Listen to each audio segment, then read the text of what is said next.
Cale Thorne was counting ghosts in his ramshackle hut on the edge of the Brackwater Woods.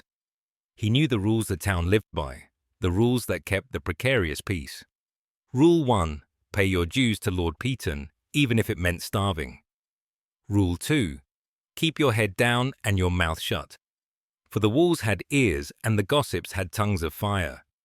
And the most important rule of all, the one carved into the town's very soul. You do not help the greenskins. You do not shelter them. You do not speak to them. They were the monsters in the dark, the stuff of nightmares, the ancient enemy. But when he stumbled upon the orc warrior, broken and bleeding in a hunter's trap, her massive form shuddering with pain, and her child hiding in the shadows, he broke the most important rule of all. And that choice, that single, desperate act of compassion, changed everything. The day had begun like any other, with the familiar, damp chill that poverty wore like a second skin. The mold that crept up the walls of Cale's hut seemed to grow thicker in the autumn air, a slow black tide of decay. His stomach was a hollow ache, a familiar companion. He'd been a soldier once, in the king's forgotten wars, but that felt like another man's life. Now he was just Kyle, the man with the weary eyes and the threadbare coat, haunted by a debt his great-grandfather had incurred and his family had never escaped. Lord Piton's ledger was a thicker, stronger chain than any forged of iron. His larder was empty, not nearly empty, absolutely, terrifyingly empty. The last of the dried beans were gone, the final heel of stale bread a memory from 2 days prior. Hunger drove him from the dubious shelter of his home into the whispering woods. The forest floor was a carpet of damp leaves, the air thick with the smell of rain on dust and decaying pine. He was searching for mushrooms, for bitter roots, for anything the squirrels and birds had left behind. His gaze was fixed on the ground, a hunter of scraps. That's why he almost missed it, a flicker of movement, not the darting of a rabbit or the rustle of a shrew. It was a heavy, labored shift, followed by a low sound that vibrated through the soles of his worn boots. A growl of pure, unadulterated agony. Kyle froze. Every instinct, every lesson learned in the war, and every rule hammered into him by the town, screamed at him to run, to turn back, to forget what he saw, to pretend he heard nothing. That was how you survived in Brackwater. But his fatal strength, the flaw in his character that had cost him so much over the years, was an inability to ignore suffering. It was a weakness, he knew. A foolish, sentimental weakness. He crept forward, his heart a frantic drum against his ribs. He peered through a thicket of ferns and his breath caught in his throat. It was an orc, a female, and she was immense. Even trapped and brought low, her sheer scale was breathtaking. Her skin was the deep green of moss in shadow, her muscles coiled like thick roots beneath it. A tusk, chipped and yellowed, jutted from her lower jaw. But the power, the raw, primal strength she represented, was broken. Her right leg was caught in a brutal iron snare, the kind men used for bears. The teeth of the trap had bitten deep into her calf, and the ground around her was dark with blood. Her breath came in ragged, pained gasps. Then he saw the second figure, a small shape, huddled behind the trunk of an ancient oak. An orc child, no older than 5 or 6 human years. He was watching his mother, his wide, golden eyes filled with a terror so profound it transcended species. He clutched a crudely carved wooden toy, a small wolf perhaps, and trembled so violently Kyle could see it from 20 paces away. The mother orc saw him then. Her head snapped up, her golden eyes, so like her son's, narrowed with a fresh wave of desperate fury. She snarled, a sound that was half threat and half plea, and tried to pull her leg free. A sickening crunch of bone and sinew echoed in the quiet woods. She slumped back, her face a mask of pain. She was protecting her child, even now, especially now. Kyle's mind raced. The rules don't help the greenskins. They were killers, savages, monsters, He saw the faces of his fellow villagers, the pinched, fearful expressions. He heard the cold, calculating voice of Lord Piton, reminding him of his place, of his debt. Leaving her was the smart choice, the safe choice, the only choice that made any sense. He looked from the mother's agonized face to the child's terrified one. He saw his own reflection in their desperation. Outcasts. Hunted, trapped. He, by a ledger and a legacy of poverty. She, by a piece of cruel iron. The hunger in his belly was a dull throb compared to the sharp, piercing cry of his conscience. He couldn't do it. He couldn't walk away. Slowly, holding his hands up to show they were empty, he stepped out from behind the ferns. I'm not going to hurt you, he said, his voice hoarse. It felt absurd, speaking to an orc in the common tongue. Did she even understand? She watched him, her eyes tracking his every move. The suspicion in them was a physical force. She didn't believe him. Why should she? Humans had set this trap. Humans had likely killed her kin. Humans were the reason she was dying in this cold, damp forest. Kyle took another slow step. The trap, he said, pointing. I can try to help. With the trap. He needed leverage. He looked around, his forager's eyes scanning for a tool. He found a thick, sturdy branch, half-rotted but solid at its core. It would have to do. He approached the trap, his movements deliberate and calm. The orc warrior watched him, every muscle in her upper body tensed, ready to rip his throat out if he made a single hostile move. He could feel the heat radiating from her body, smell the coppery scent of her blood. He knelt, his own knees protesting the damp ground. The mechanism of the trap was simple, but brutally effective. It would take all of his strength, what little he had, to pry it open. He wedged the end of the branch into the gap between the iron jaws. He took a deep breath, planting his feet. This is going to hurt, he whispered, more to himself than to her. He put his entire weight onto the branch. The wood groaned. The iron jaws didn't budge. Sweat beaded on his forehead, mingling with the light drizzle that had begun to fall. He was too weak. The war had taken his youth, and poverty had taken the rest. He was a husk of a man. The orc let out a soft groan. It wasn't a sound of aggression, but of weary resignation. She thought he was failing. Maybe she thought he was mocking her. No, Kyle grunted, his teeth clenched. Not yet. He repositioned his grip, ignoring the splintering wood digging into his palms. He thought of the child hiding behind the tree. He thought of the injustice of it all, the trap, the debt, the hunger. A surge of angry, defiant energy flooded him. He wasn't just opening a trap, he was fighting back, in the only way he could, against a world that was designed to crush the weak. He roared, a thin, reedy sound compared to the orc's guttural growls. And threw every last ounce of his being into the effort. There was a loud crack as the branch splintered, but not before the iron jaws of the trap shifted. They moved, just an inch, but it was enough. The orc seized the moment. With a surge of her own incredible strength, she ripped her leg free. The sound was gruesome, a wet, tearing noise that made Kael's stomach churn. She collapsed fully onto the forest floor, her mangled leg twisted beneath her. But she was free. Kael fell back, panting, the broken branch still in his hands. He looked at her, then at the child, who was now peeking fully from behind the tree. The little orc's eyes were wide with a dawning, fragile hope. The mother pushed herself up onto her elbows. She looked at her freed leg, a bloody ruin of flesh and bone. Then she looked at Kael. For a long moment, there was only the sound of their breathing and the gentle patter of rain on the leaves. The animosity in her eyes had been replaced by something else. A weary, grudging respect. A flicker of disbelief.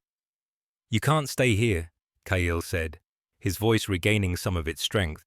The hunters who set this, they'll be back. And you can't travel. She couldn't.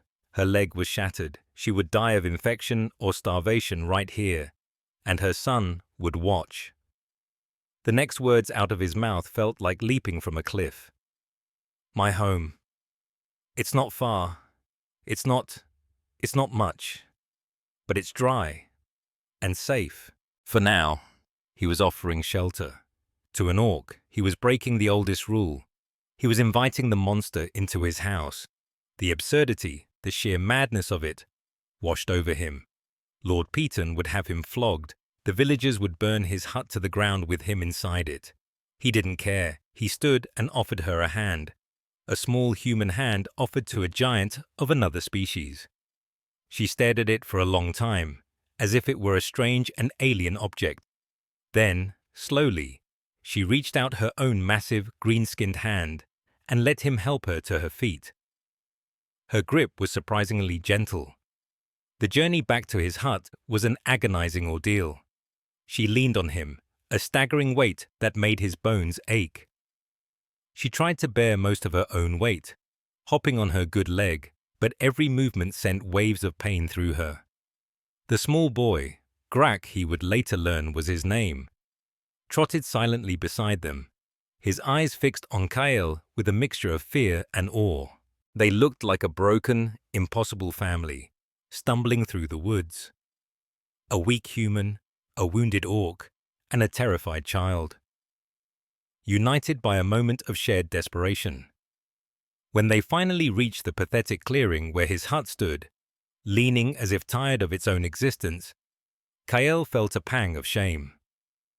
The roof satkan, the door hung crookedly on one hinge.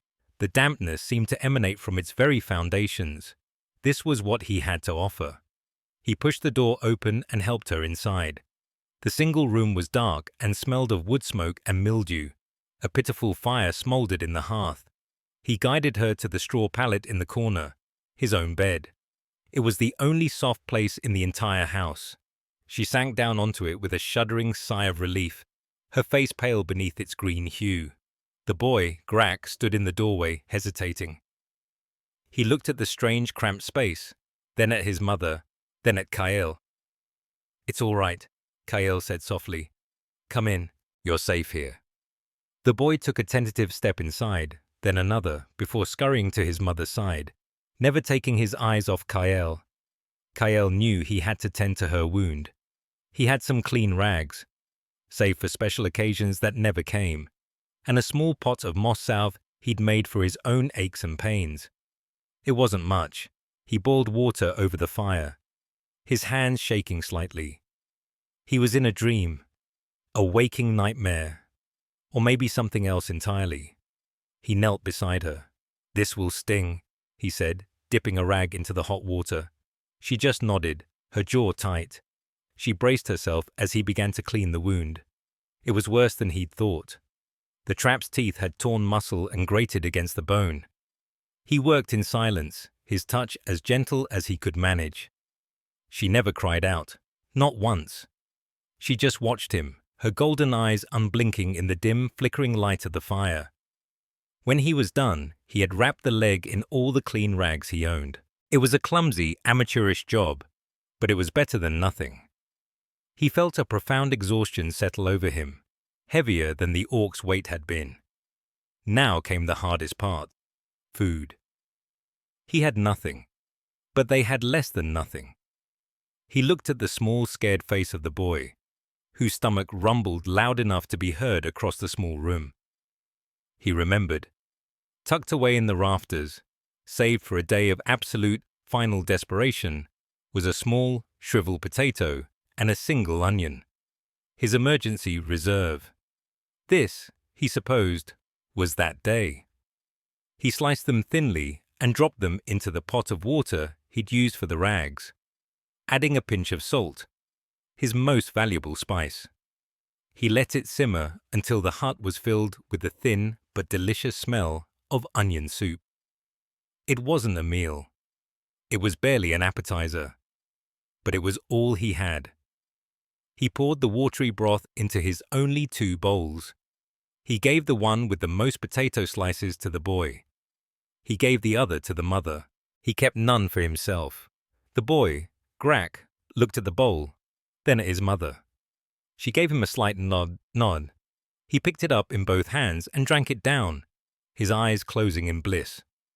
The mother, Kaza, took her bowl and sipped it slowly, her gaze fixed on Kael. There, in the crumbling hut, by the light of a dying fire, the three of them shared a moment of profound, unspoken communion. The human who had given his last scrap of food. The orc who had accepted it. The child who was, for the first time in who knew how long, warm and not hungry. In that silence, Kael realized they were no longer human and orc. They were just three living beings, clinging to a fragile shard of hope in a cold, uncaring world. They were all outcasts, huddled together against the storm. If you believe that kindness matters more than species, go ahead and hit that like button. It helps us share more stories about unlikely heroes. Now, back to Kael's decision, because things were about to get dangerous. The first few days passed in a tense, watchful silence. Kael foraged with a new sense of urgency, venturing further into the woods, taking risks he'd avoided before. He came back each evening with a handful of bitter roots or a few tough mushrooms, which he would boil into a thin stew. He always made sure Kaza and Grak ate first. He told himself it was practical. She needed the strength to heal. The boy needed it to grow. But he knew it was more than that. Protecting them had become his purpose. Kaza, whose name he still didn't know, spent most of her time lying on the straw pallet, her injured leg propped up. She rarely spoke, but her eyes followed him everywhere. It wasn't the suspicious glare of the first day. It was an intense, analytical watchfulness. She was studying him, learning his rhythms, the weary slump of his shoulders when he came home empty-handed, the small, almost imperceptible smile he gave Grak when the boy managed a mouthful of the tasteless broth. Grak, for his part, was slowly emerging from his shell of terror. He would sit by the hearth, whittling a piece of wood with a sharp stone, occasionally glancing up at Kael. One afternoon, Kael returned to find the boy had arranged a line of smooth, grey stones from the door to the fireplace. A little path. Kael had walked around it carefully, and Grak had given him the smallest of smiles. Trust, Kael realized, was a fragile seed. And it was beginning to sprout in the most barren of soil. Kael found himself filling the silence. He talked as he mended his threadbare clothes, as he stirred the pot, as he banked the fire for the night. He told them about the war, not the battles, but the endless marching, the cold, the camaraderie. He told them about his parents, good people ground down by the unpayable debt. He even told them about the rusty key he kept on a leather cord around his neck. It was for our family home, he explained one evening, holding the key in his palm so the firelight glinted off its corroded surface. A proper house, in the center of town. Stone walls. A real slate roof.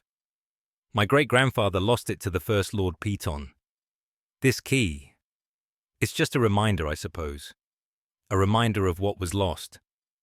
He didn't add that it was also a reminder of his failure to reclaim it. The orc just watched him, her expression unreadable.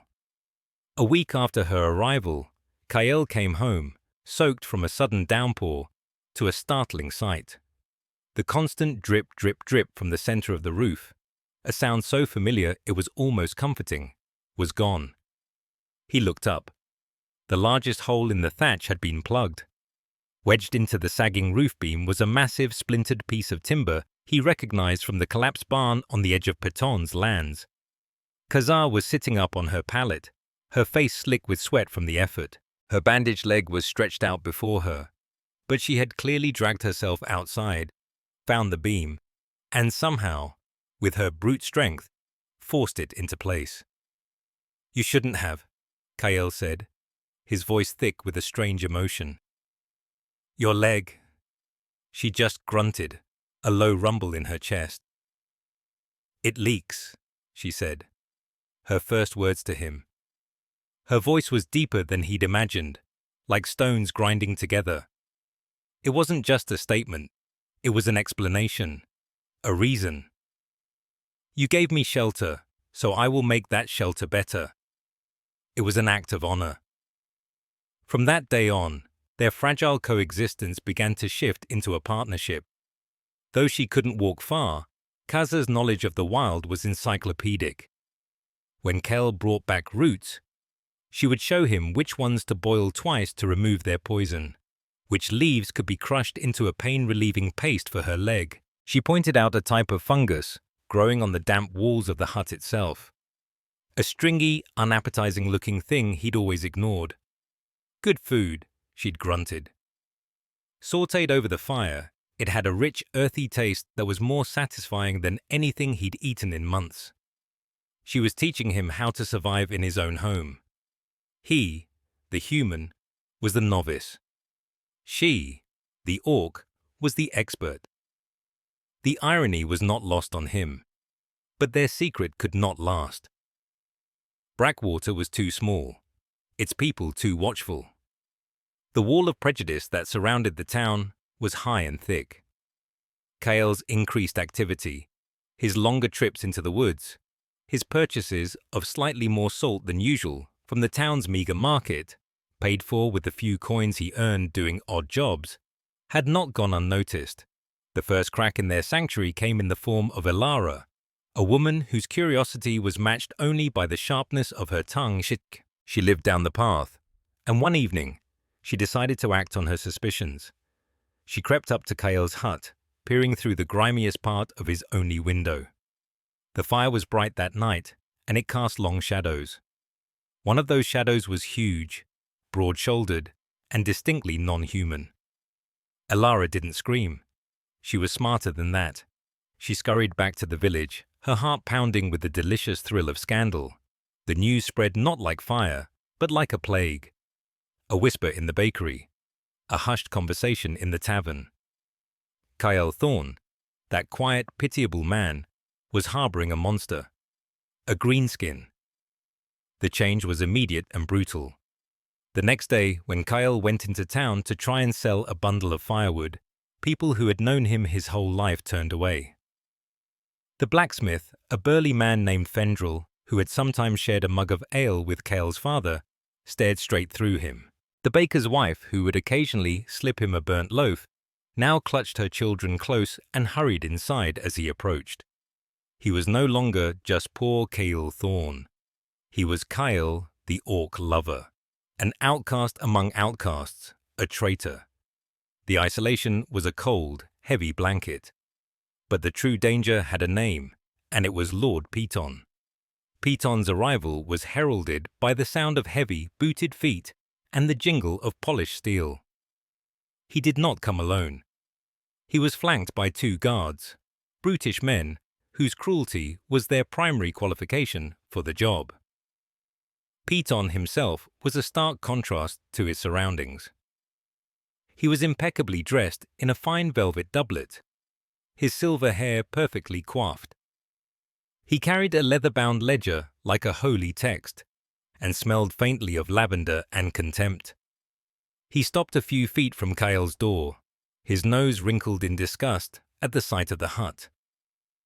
Kael had stepped outside to meet him, positioning himself between Piton and the door. He would not let this man's poison seep into his home. "Thorne," Piton began, his voice smooth and cold as a river stone. He didn't bother with pleasantries. "I have received disturbing reports." "I'm sure you have," Kael said, his own voice quiet but firm.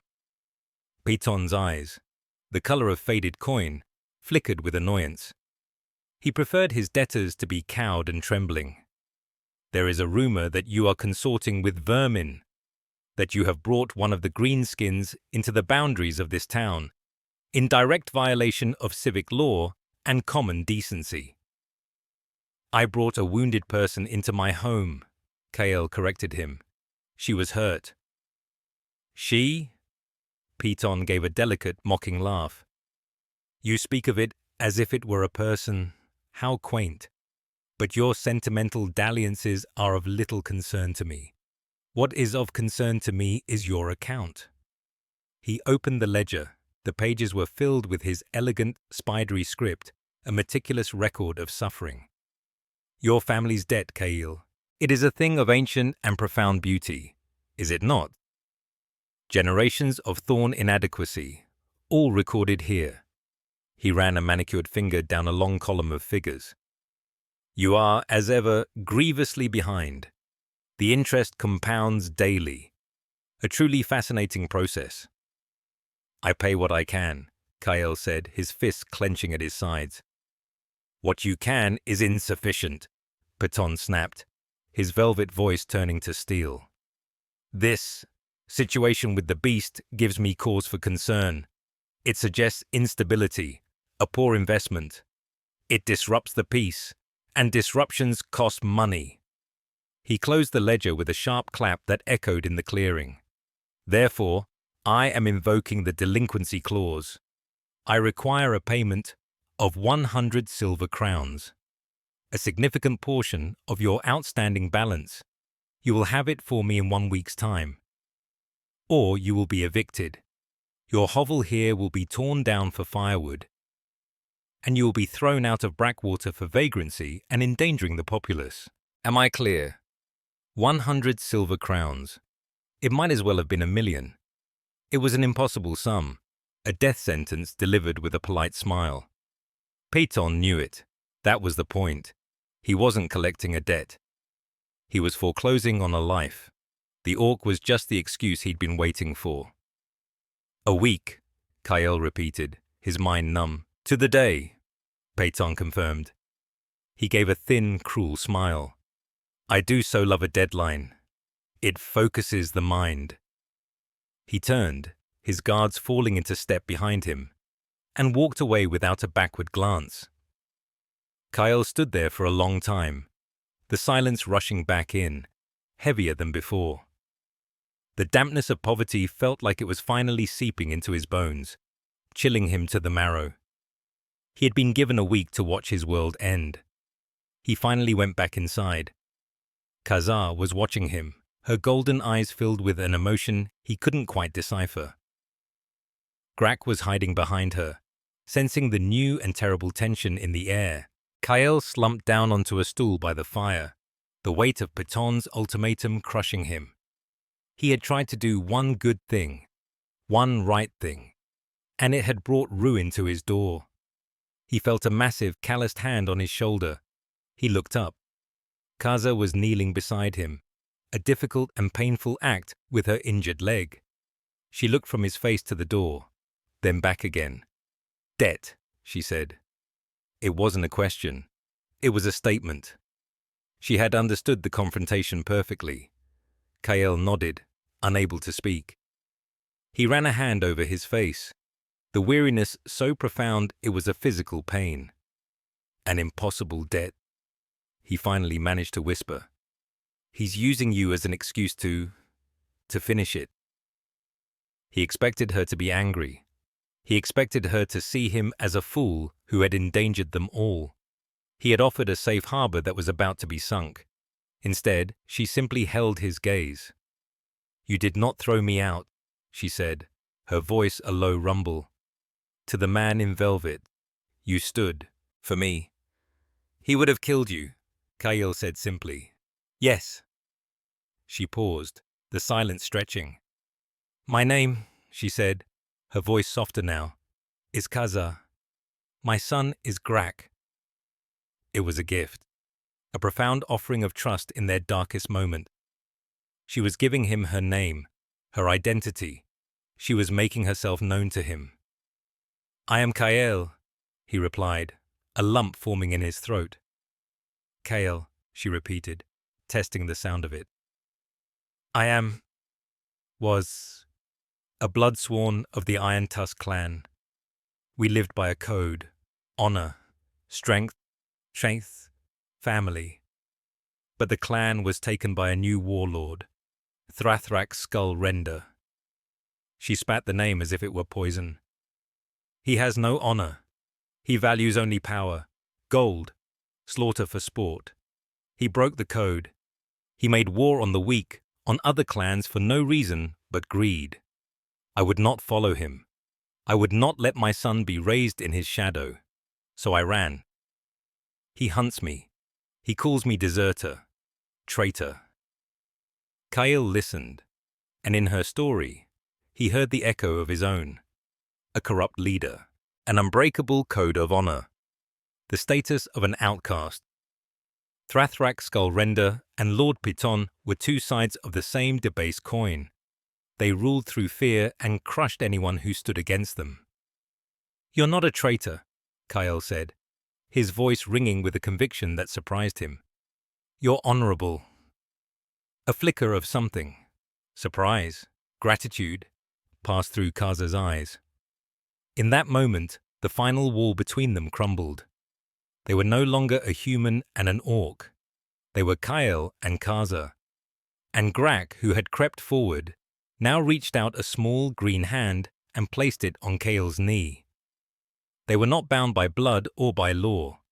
They were bound by a shared enemy, by a shared code, and by a choice made in a cold forest. They were a family, a broken, strange, and desperate family, and the world was coming to tear them apart. The week passed with the agonizing slowness of a nightmare. The pressure from the village intensified. No one would speak to Kyle, but their fear and hatred were a constant, palpable presence. He saw them gathered in hushed, angry groups, their faces turned toward his hut. They were like wolves, circling, waiting for the moment to strike. They blamed him, they blamed the monster in their midst for the trouble that was brewing. And the trouble was brewing. News, carried by traveling merchants and frightened farmers, began to filter into Brackwater. A warband of orcs was sweeping through the foothills. They weren't raiding for food or territory in the usual way. They were searching for something, or someone.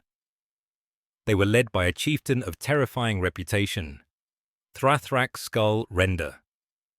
His description, a hulking brute with a helmet fashioned from a rival's skull, matched the name Kazar had spoken with such venom. He was coming. The warlord she had fled was closing in. Kyle felt a cold dread settle in his stomach. He had two fronts to his war, the bureaucratic evil of Lord Piton and the bloodthirsty vengeance of Thrathrak. One wanted his home, the other wanted his family. Kazar felt it too. Her healing had accelerated, her incredible constitution knitting flesh and bone back together with astonishing speed. She was still limping, but she could now move with a grim purposefulness. She spent hours staring into the woods. Her nostrils flared, as if she could smell her pursuer on the wind. The warrior in her was reawakening, and with it, a deep, protective ferocity. She began teaching Kyle how to fight. Not with a sword, he had none, but with the staff, with his hands, with his wits. "Strength is not just in the arm," she would grunt, correcting his posture as he practiced with a sturdy branch. "It is here." She tapped her head. "And here." She tapped her heart. "You have the heart. You must learn the head." On the 6th day, the day before Piton's deadline, the warlord's presence became undeniable. A pair of his scouts, mounted on massive, tusked boars, were spotted just a few miles from the town. Panic seized Brackwater. The fear that had been simmering for a week boiled over into open hostility. A mob, led by the blacksmith Fendril and the baker, marched on Kale's hut. They carried torches and pitchforks. It was a cliché of frightened villagers, but the threat was terrifyingly real. "Kale Thorn!" Fendril bellowed, his face red with anger and fear. "You have to give it up. The orc, Thrathrak's warband, is almost upon us. They'll burn the whole town to the ground to get to her. She's a danger to us all, to our children," screamed Alara, the woman who had first spied Kaza. Kale stood in his doorway, his heart pounding. Kaza and Grak were behind him, out of sight. "She is under my protection," he said, his voice shaking but loud enough to be heard. "Her name is Kaza, and she is not a monster." "We don't care what its name is," the baker shouted. "Give it to us or we'll take it by force." Lord Piton chose that moment to make his appearance. He strode through the angry mob, his guards clearing a path for him. He looked smug, his plan unfolding perfectly. "My dear citizens," he said, his voice carrying over the angry shouts. There is no need for such unpleasantness. The situation will be resolved. Tomorrow, at midday, in the town square. Kyle Thorne's debt comes due. He will either pay what he owes, which we all know is impossible, or he will be lawfully evicted. At that time, the creature he is harboring will be surrendered to me. I will then personally hand her over to Warlord Thrathrak as a gesture of goodwill to ensure the safety of our beloved Brackwater. He was going to trade Khazar's life for peace. He was going to serve her up on a platter to appease the greater monster and cement his own authority. The villagers, desperate and scared, cheered him. He was their savior. Kyle was their betrayer. The crisis was set, a public spectacle, an execution and an eviction all rolled into one. Can you believe they did that? If you're rooting for this strange family to survive, make sure you're subscribed to the channel. Comment below. Would you have opened your door? But hold on, because Thrathrak's skull render wasn't finished yet. That night the hut was thick with the silence born of despair. The ultimatum hung in the air, heavier than the smoke from the hearth. Midday tomorrow, the end of the line. Kyle sat on his stool, staring into the flames, the rusty key in his hand, feeling colder than ever. He had failed. He had brought them into his trap, a cage of poverty and prejudice. And now the hunters were closing in. It is not your failure, Kyle. Khazar's voice rumbled from the shadows. She had been watching him, her face grim. It is theirs. The man in velvet. The skull render. They are the rot. But they're the ones with the power, Kyle said, his voice hollow. They have the swords, the laws, the gold. We have honor, she countered fiercely, and we are not dead yet. She limped over to the small bundle of possessions she'd had with her when he found her, a water skin, a whetstone, and a leather pouch. She opened the pouch and emptied its contents onto the small, rickety table. It wasn't gold or jewels. It was a collection of dried herbs and roots, dark and strange-looking. When I fled Thrathrak's hold, she explained, her voice low and urgent, I did not run empty-handed. Thrathrak is a fool. He sees value only in what glitters, but his lands, the dark valleys where he built his fortress, they grow things that are found nowhere else, things of greater value than gold. She picked up a gnarled, black root. This can cure the lung rot in sheep. The merchants from the south would pay a fortune for it. She held up a spray of dried, silvery leaves. This, when brewed into a tea, allows a warrior to fight for a day without tiring. Then her hand closed around a cluster of dark, almost black leaves with faint purple veins. Her expression hardened. And this, she whispered, her voice filled with a cold fury, is called nightshade grief. It is a poison, slow, subtle. A few crushed leaves in a well, a small amount dusted on crops over time. It doesn't kill. Not quickly. It sickens. It weakens the soil. It makes the children cough, and the animals wither. It makes the land seem cursed. Kale stared at the leaf, a cold realization dawning in his mind. The blight that had touched the farms around Brackwater for the past 2 years. The strange sickness that came and went among the village children. Everyone had blamed it on a bad moon, on a curse from the woods. Thrathrak sells this, Khazar continued, her eyes boring into Kyle's. Secretly. To men who wish to acquire land cheaply. To men who wish to make their neighbors desperate. To make them indebted. The final piece of the puzzle clicked into place. Lord Peton. His obsession with his ledgers. His methodical acquisition of failing farms. He wasn't just a predator capitalizing on misfortune. He was the one creating it. When the man in velvet came here, Khazar said, with his guards, I smelled it.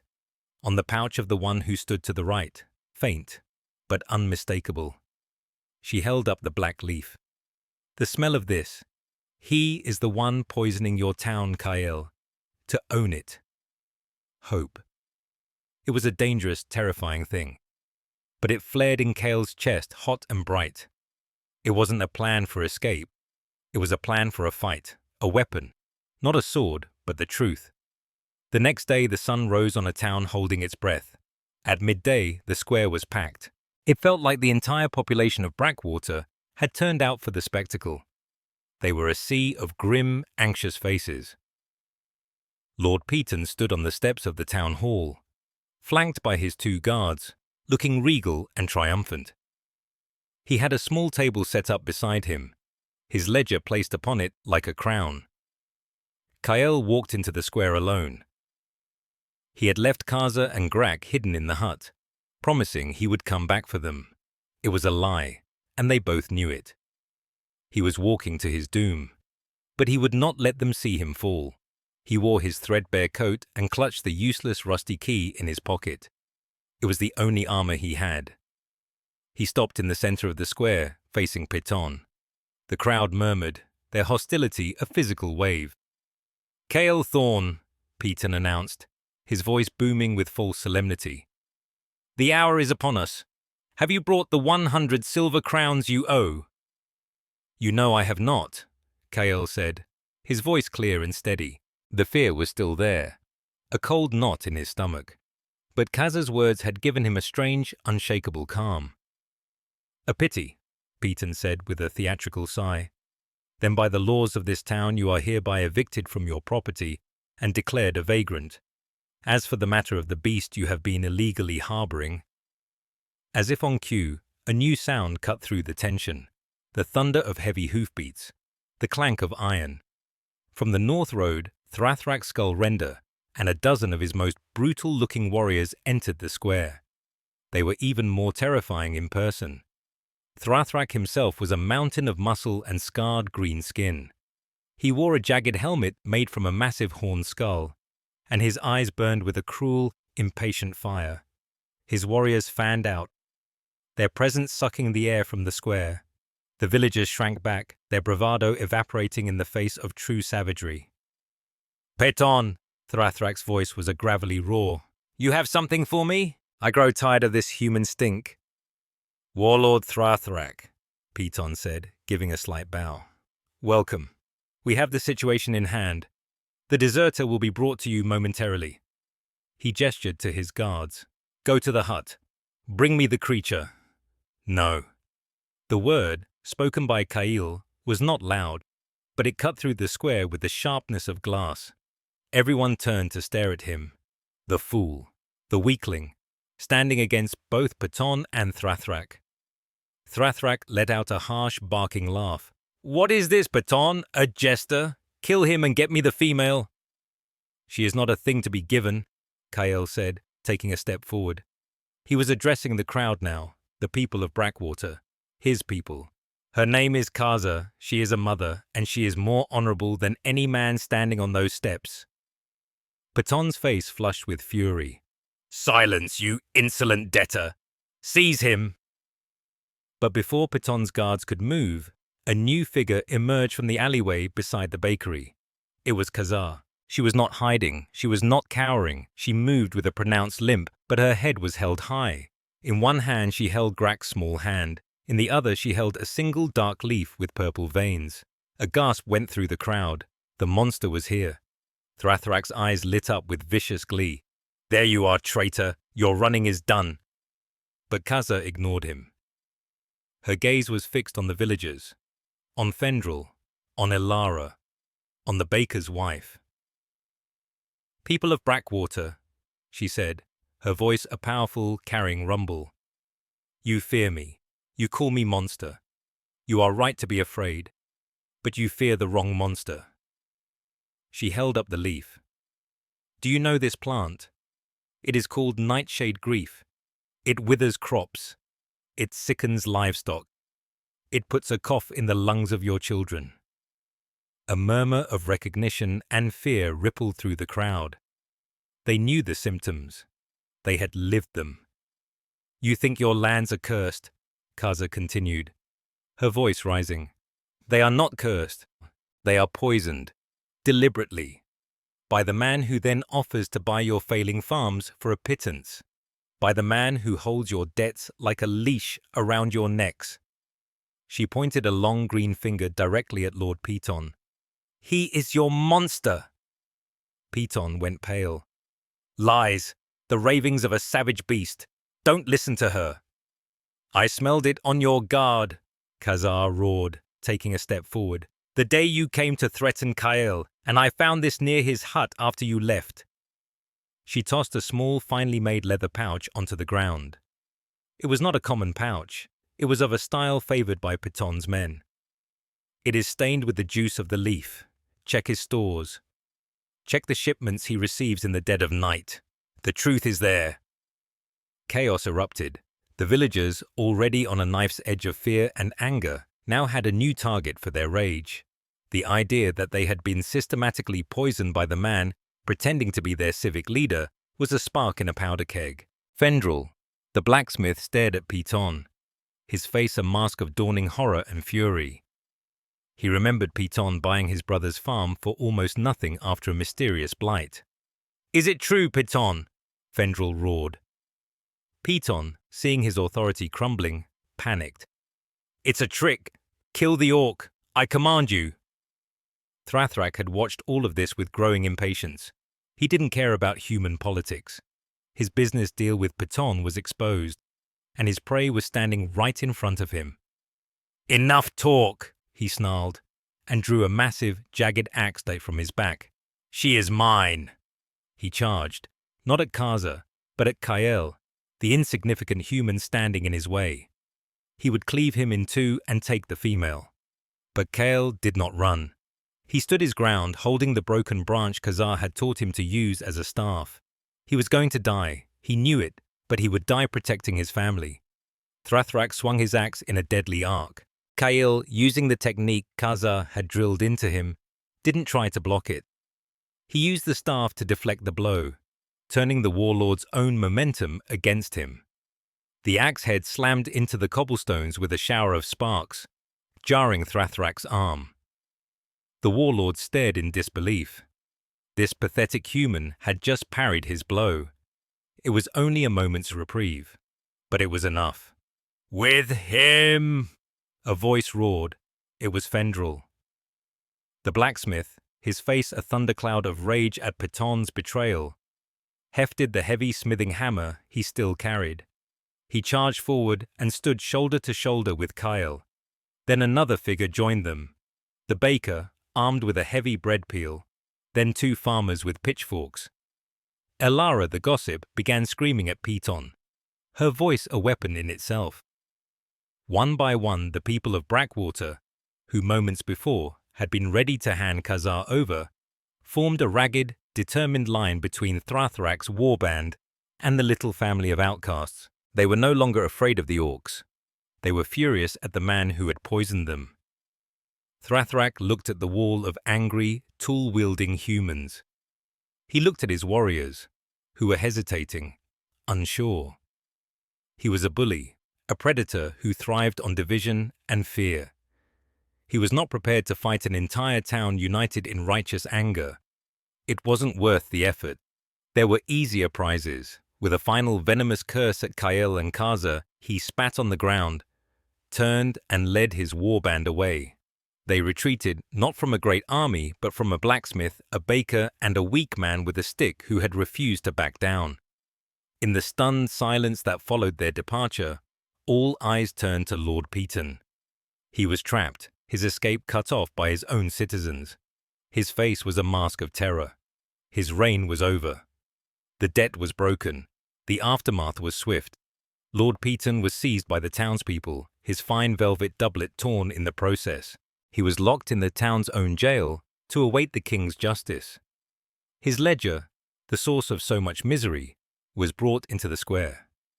Fendrel the blacksmith, with a grim satisfaction, placed the book on his anvil and, with a single, mighty blow of his hammer, shattered its spine. A cheer went up from the crowd, a sound of pure, unadulterated freedom. The ancient debt, the weight that had crushed generations, was finally and truly gone. In the center of it all, Kael, Kaza, and Grak stood together. The villagers, the same people who had wanted them gone just an hour before, now approached them, their faces a mixture of shame and gratitude. Fendrel was the first. He stopped before Kail, his expression humbled. "We were wrong," he said, his voice rough with emotion. "We were afraid. You were brave, braver than any of us." He then turned to Kaza. "And you saved us from a poison we didn't even know we were drinking." Elara came forward, her eyes wet with tears. She didn't speak, but she offered Kaza a small clean cloth to wipe the dust from Grak's face. The baker's wife appeared with a loaf of fresh, warm bread, not a burnt one, but the best she had, and pushed it into Kael's hands. The wall of prejudice had not just been cracked, it had been demolished. The truth had been a hammer, and Kael's courage had been the force behind the blow. In the days that followed, an unspoken agreement was made. Kael's hut was no longer a place of shame.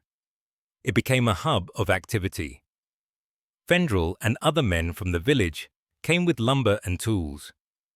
They tore down the old, rotting structure and began to build a new one in its place. A proper house. They raised sturdy stone walls for the foundation and framed a roof that would not leak. Kael worked alongside them, his movements no longer weary, but filled with a new energy. Kaza, her leg now almost completely healed, directed the work with the quiet authority of a born leader. She showed them how to brace the beams for maximum strength, how to thatch the roof so it would shed the heaviest rain. The villagers, who had once feared her strength, now respected it. They saw the warrior, but they also saw the builder, the protector. Grak, no longer scared, played amongst the builders, his laughter a sound the clearing had never heard before. He was just a child, and they were, finally, just people. A new community was being forged from the ashes of the old one. Different didn't mean enemy. It just meant different. And sometimes, different was stronger. A month later, the house was finished. It was small, but it was solid and clean. It smelled of fresh-cut pine and hearth smoke. There was a real door, made of thick oak, with a new iron lock forged by Fendril himself. Kael stood before it, Kaza and Grak at his side. The sun was setting, casting a warm golden light over the valley. He reached into his shirt and pulled out the old, rusty key. He had worn it for so long, a constant, heavy reminder of everything he had lost, of the debt he could never pay. He looked at the key, glinting in his palm. Then he looked at the new door. The lock was different. This key would never open it. It was a key to a past that no longer existed, a past of failure and solitude. He looked at Kaza, her strong, honorable face. He looked at Grak, who smiled up at him without a trace of fear. This was his home now, not the stone house in town, but this small cottage built by the hands of a changed community.